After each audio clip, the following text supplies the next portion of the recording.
Hello learners, अगर आप भी किसी कंपनी में जॉब करते हैं और आपका डिपार्टमेंट मेंटेनेंस है तो आपके यहाँ भी बहुत सारी केपीआईज होंगे। हो सकता है फ्रेशर हो आप, हो सकता है एक्सपीरियंस हो आप, बट कुछ केपीआई जो हर मेंटेनेंस डिपार्टमेंट में होती हैं, जैसे MTTF, MTTR, MTTF, ये सब क्या होता है ना, availability, yield, up time, down time, ये सब क्या होता है, ये सब आपने जरूर पढ़ा होगा, आपको पता है तो वेल एंड गुड। अगर आप सीखना चाहते हैं ये सब 20 मोस्ट इंपॉर्टेंट केपीआईज जो हर मेंटेनेंस वाले बंदे को पता होना चाहिए, हर मेंटेनेंस वाले लड़का या लड़की जो भी डिपार्टमेंट में काम कर रहा है उसको पता होना चाहिए।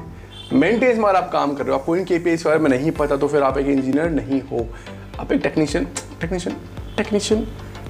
हो सकते हो। टेक्नीशियन को इतना इंपॉर्टेंट नहीं केपीआईज को, ठीक है।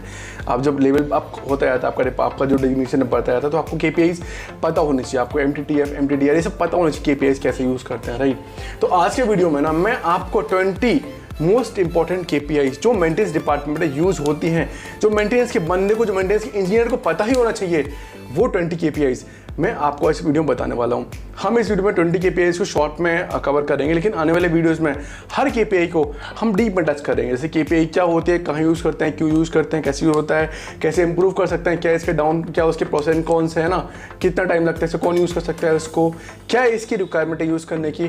बहुत सारे क्वेश्चन हर केपीआई में हम आने वाले वीडियोज़ में डेप्थ में कवर करेंगे, वन वीडियो में हर केपीआई को। लेकिन आज की वीडियो में 20 केपीआई देखिए आप, 20 केपीआई क्या होते हैं, डेफिनेशन क्या, शॉर्ट फॉर्मूला क्या है उनका, आपको नॉलेज मिलेगी। आने वाली वीडियोज़ में कवर करेंगे हर केपीआई को डेप्थ में।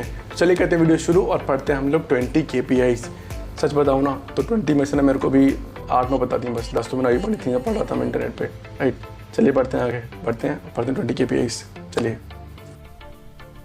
तो देखो यहाँ पे एक लाइन दी गई है, मेंटेनेंस केपीआई की परफॉर्मेंस इंडिकेटर।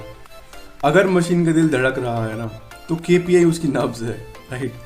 लाइक अगर मशीन चल रही है तो केपीआई मेंटेन करना वो इंपॉर्टेंट है, और केपीआई जो उसकी नब्ज है। अगर आप केपीआई मेंटेन नहीं करोगे तो मशीन आपकी ब्रेकडाउन में ही रहेगी, ठीक है। तो चलिए हम 20 केपीआई को शॉर्ट में यहाँ पे समझते हैं। तो यहाँ पहली केपीआई हमारी है MTTR।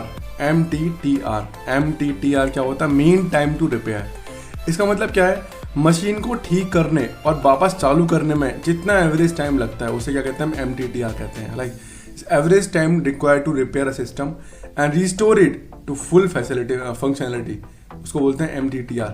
MTTR कैसे निकालते हैं, इसका फॉर्मूला होता है total repair time but upon number of repair. Total time कितना लगा आपको और कितने रिपेयर किया आपने, तो उससे हमारा क्या निकलता है, MTTR निकलता है, राइट। नेक्स्ट हमारा MTBF, mean time between failures. दो फेलियर्स के बीच, यानी कि दो फेलियर के बीच मशीन कितने टाइम सही चली, मतलब कितनी सही से चली दो फेलियर के बीच में। लाइक एक फेल आज हुआ, एक फेल कल हुआ, उसके बीच में मशीन कितनी देर सही से चली, ठीक है। तो एक दिन चली बस, तो उसका एवरेज क्या होता है, MTBF होता है। Like average operational time between two failures. Formula क्या होता है इसका, टोटल अप टाइम, कितनी देर मशीन चली, और number of failures. Up time मतलब जितनी देर मशीन अवेलेबल थी हमारी चलने के लिए, राइट। उसका मतलब MTBF हो गया। अब अगला है MTTF, mean time to failure. Non repairable item चलने का एवरेज समय फेलियर से पहले। कोई आइटम, वो आइटम जो अगर फेल हो तो उनको चेंज ही करना है, ठीक है, तो उनके चलने का एवरेज समय किसी हमारी मशीन फेल होने से पहले, ठीक है, तो उसको बोलते हैं हम लोग MTTF, average time a non repairable item functions before it fails, ठीक है। कोई नॉन रिपेयरेबल आइटम है, उसके फेल होने से पहले मशीन कब तक चलती है, उसको बोलते हैं हम लोग MTTF। कैसे निकालते हैं इसको, total operating time divide by number of units, ठीक है, तो इससे हमारा MTTF निकल आता है। अगला हमारा इक्विपमेंट अवेलेबिलिटी। इक्विपमेंट अवेलेबिलिटी क्या होती है, मशीन कितने टाइम अवेलेबल है काम करने चलने के लिए, ठीक है, उसका परसेंटेज होता है equipment availability. Percentage of the time the equipment is available for the use, this is called equivalent availability. इसे कैसे निकालते हैं, up time divide by up time plus down time. Up time क्या होता है, अप टाइम होता है जितनी देर मशीन हमारी काम के लिए अवेलेबल है, उसको बोलते हैं हम लोग अप टाइम, राइट। तो अवेलेबिलिटी कैसे निकालते हैं, up time divide by up time plus down time multiply 100, तो हमारा अवेलेबिलिटी परसेंटेज से निकल आता है हमारा, ठीक है। अगला 5वां है plant maintenance percentage. Plant maintenance percentage simple है, टोटल मेंटेनेंस जो था आपका, टोटल मेंटेनेंस टाइम में से कितना आपका डाउन टाइम प्लांट था, उसको बोलते हैं हम लोग मेंटेनेंस, प्लांट मेंटेनेंस परसेंटेज, ठीक है। Portion of the total maintenance hours that are plan, जितने भी आपके मेंटेनेंस आवर आपने काम किया उसमें से कितने मेंटेनेंस आवर आपके प्लान थे, तो उसको बोलते हैं हम लोग प्लान मेंटेनेंस परसेंटेज, राइट। अब हमारा फॉर्मूला से क्या होता है, इसका फॉर्मूला होता है guys plan maintenance hours divide by total maintenance hour multiply 100, तो इससे आपका पीपीएम निकल आएगा, राइट। नेक्स्ट हमारा unplanned down time. Unplanned down time simple है, जो डाउन टाइम आपको प्लान ना हो। जब मशीन बिना प्लानिंग के बंद हो गई हो तो उसको टोटल टाइम कितना होता है, उसको अनप्लान डाउन टाइम बोलते हैं। कोई आप मान लो कोई फेलियर हो गया, ठीक है, तो आपको प्लान डाउन टाइम नहीं होता हमेशा, ठीक है, तो उसको बोलते हैं unplanned down time. Total unexpected time when the equipment is not operational, this is called unplanned down time. Sum of all unplanned outage, इसको बोलते हैं अनप्लान डाउन टाइम, ठीक है। नेक्स्ट 7 नंबर है maintenance cost as percentage of RAB. RAB क्या होता है? RAB होता है हमारा रिप्लेसमेंट एसेट वैल्यू, ठीक है। तो इसकी डेफिनेशन क्या है? मेंटेनेंस का खर्चा एसेट की वैल्यू के परसेंटेज में कितना है हमारा, ठीक है। तो maintenance cost compare to the asset replacement value कितनी, मान लो आपको कोई कंपोनेंट खराब हो गया, ठीक है, तो उसको बदलने में कितना खर्चा आएगा इन कंपेयर टू उसे नया लगाने में, ठीक है, तो उसको बोलते हैं maintenance cost as per the replacement asset value. अगर किसी कंपोनेंट को रिप्लेस करने में ज़्यादा खर्चा आ रहा है, मेंटेनेंस करने में ज़्यादा खर्चा आ रहा है उसके कॉस्ट से ज़्यादा, तो क्या फ़ायदा मेंटेनेंस करके, नया पार्ट लगा दो, तो उसको फ़ायदा ही फ़ायदा है हमारा, राइट। तो उसको बोलते हैं maintenance cost as percentage of the RAB. तो फॉर्मूला कैसे निकालते हैं इसका? Maintenance cost divide by replacement asset value, उसकी प्राइस कितनी है मल्टीप्लाई 100, तो उससे हमारा क्या निकल आएगा? हमारा maintenance cost as per the RAB निकल आएगा। नेक्स्ट हमारा शेड्यूल कंप्लायंस। शेड्यूल कंप्लायंस क्या होता है गाइस? जो काम प्लान हुआ था वो टाइम पे कंप्लीट हुआ या नहीं, उसको बोलते हैं शेड्यूल कंप्लायंस। कोई आपने कमिटमेंट की, ठीक है, कमिटमेंट किया आपने, वो कमिटमेंट फुलफिल हुई कि नहीं। मान लो आपने कहा कि ये काम इतनी देर में आज हो जाएगा, तो हुआ तो ठीक है, नहीं तो कोई दिक्कत नहीं है। फिर वहाँ पे क्या करते हैं? शेड्यूल कंप्लायंस को हम चेक करते हैं। से percentage of the schedule work orders complete on time. अगर आपके जो आपने प्लान किया था वो टाइम पे कंप्लीट हुआ या नहीं, उसका परसेंटेज क्या बताता हमारा, उसका पता था schedule compliance, right. Complete schedule task divide by total schedule task. Simple है, ऐसे कि आपके 100 में से 50 मार्क आए, ठीक है, तो अब 50 है, 50 नहीं है आपकी, तो कितनी परसेंट? 50% होगी आपकी। तो सिंपल क्या हुआ? शेड्यूल कंप्लायंस आपको 50% हो गया। वैसे ही यहाँ पे निकालते हैं completed schedule task divide by total schedule task multiply 100, तो ये हो गया हमारा शेड्यूल कंप्लायंस। नेक्स्ट है ओवरऑल इक्विपमेंट इफेक्टिवनेस, OEE, ये बहुत इंपॉर्टेंट है इस टाइप, ठीक है। तो मशीन कितनी एफिशिएंट है, हम इसको निकालते हैं कैसे? हम तीनों फैक्टर का कंबाइन करके, अवेलेबिलिटी कितनी है, स्पीड और अवेलेबिलिटी और परफॉर्मेंस और उसकी क्वालिटी, इनको हम मल्टीप्लाई करके निकालते हैं हमारा OEE। फॉर्मूला क्या होता है? इसका फॉर्मूला होता है अवेलेबिलिटी, परफॉर्मेंस, क्वालिटी। इन तीनों का यूज करके मल्टीप्लाई करके हमारा क्या निकलता है? OEE निकलता है। इसको डिटेल में समझेंगे हम आने वाले वीडियो, जैसे मैंने स्टार्टिंग में आपसे कहा था, ठीक है। नेक्स्ट है preventive maintenance compliance.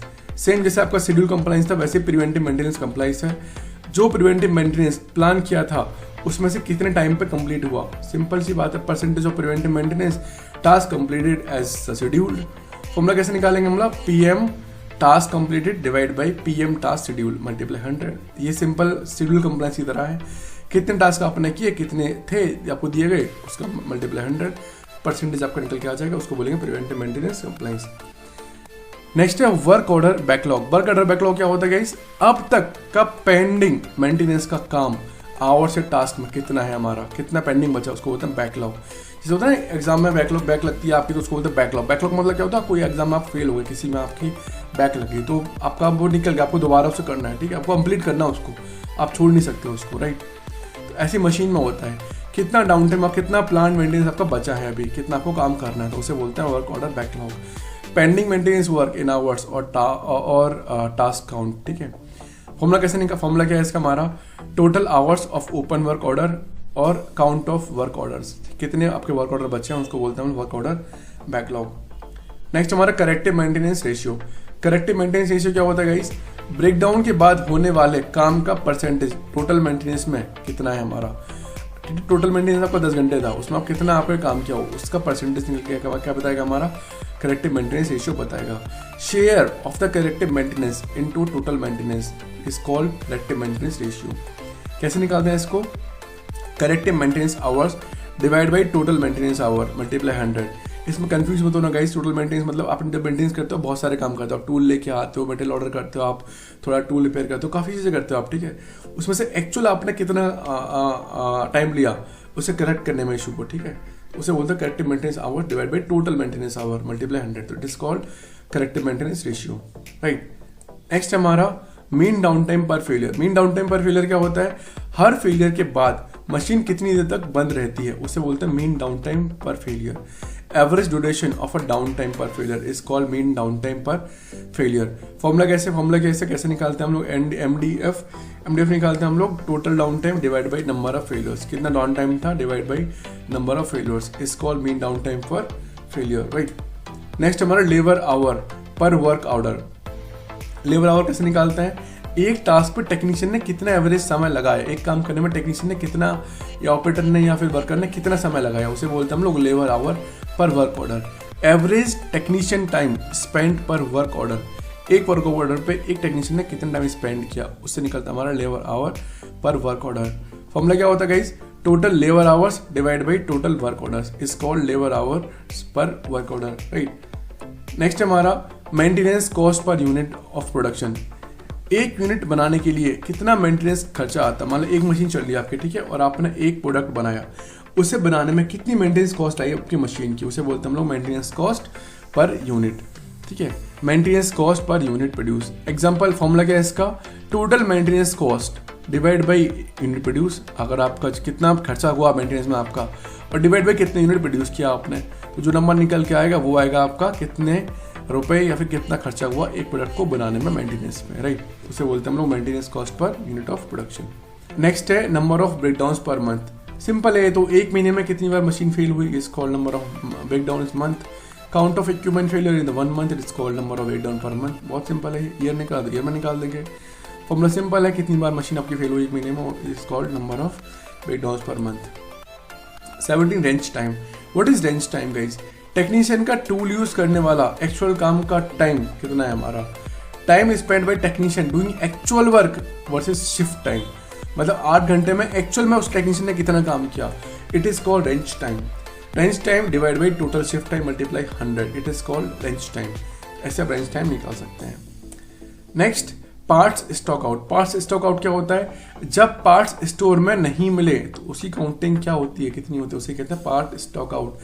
Count of times spare parts were unavailable when needed, जो आपको पार्ट की जरूरत है जब अनअवेलेबल हैं तो उसको बोलते हैं पार्ट स्टॉक आउट, ठीक है। सिंपल काउंट कर लो इन्वेंट्री से कितने आपके पार्ट अनअवेलेबल है, तो वो हमारा पार्ट स्टॉक आउट हो जाएगा, ठीक है। नेक्स्ट है asset utilization rate. Asset utilization rate क्या होता है, मशीन जितना यूज हो सकती थी उसमें से कितना टाइम यूज हुई। मतलब मान लो एक मशीन आपने खरीदी, वो उसकी लाइफ थी कि आप उसको 10 साल तक यूज कर सकते हो, बट आपने 9 साल यूज की, तो उसका एसेट यूटिलाइजेशन रेट क्या हो गया, 90% हो गया। आपने 11 साल यूज की तो परसेंटेज रेट क्या हो गया, 110% हो गया। तो ऐसे निकालते हैं हम लोग asset utilization rate, percentage of asset uses versus its available time. Formula क्या होता है, actual run time divide by available time multiply 100 is called asset utilization rate. ऐसे आप एसेट यूटिलाइजेशन रेट निकाल सकते हैं, राइट। नेक्स्ट है yield loss due to maintenance. Yield मतलब क्या होता है, आपके मेंटेनेंस की वजह से प्रोडक्शन का कितना नुकसान हुआ। Production loss due to maintenance down time, आपके डाउन टाइम की वजह से कितना लॉस हुआ हमारा प्रोडक्शन के अंदर, it is called yield loss due to maintenance. कैसे निकालते हैं हम लोग, planned output minus actual output, कितना आउटपुट था और कितना अभी हुआ, तो जो लॉस रहेगा वो हमारा क्या होगा, yield loss due to maintenance आ जाएगा, ठीक है। यील्ड लॉस कई रीजन से हो सकते हैं, प्लान मेंटेनेंस से हो सकता है, अनप्लान मेंटेनेंस से हो सकते हैं, या फिर यार प्रोडक्शन की वजह से, काफ़ी चीज़ों की वजह से हो सकते हैं। लेकिन अगर हमें निकालना है सिर्फ मेंटेनेंस की वजह से, तो हम निकालेंगे plan output minus actual output, हमारा आ जाएगा plan yield loss due to maintenance, ठीक है। तो गाइज ये थे हमारे 20 KPI इंपॉर्टेंट KPI, जो मेन KPI एक मेंटेनेंस इंजीनियर के लिए पता होना बहुत ज़रूरी है, ठीक है।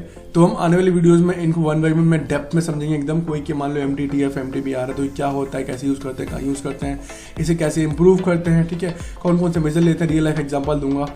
हर हम KPI को डेप्थ में कवर करेंगे आने वाले वीडियोज़ में, ठीक है। तब तक के लिए थैंक यू, बाय बाय। आपको समझ में आया होगा तो बहुत बढ़िया, वीडियो को लाइक कीजिए, चैनल को सब्सक्राइब कीजिए और अपने मैकेनिकल दोस्तों के साथ, ऐसा नहीं है ये मैकेनिकल नहीं है, इलेक्ट्रिकल मेंटेनेंस, मैं स्पेशली मेंटेनेंस वाले लोगों के साथ शेयर कीजिए, क्योंकि सबके लिए KPI इंपॉर्टेंट है, सबको सीखना बहुत ज़रूरी है।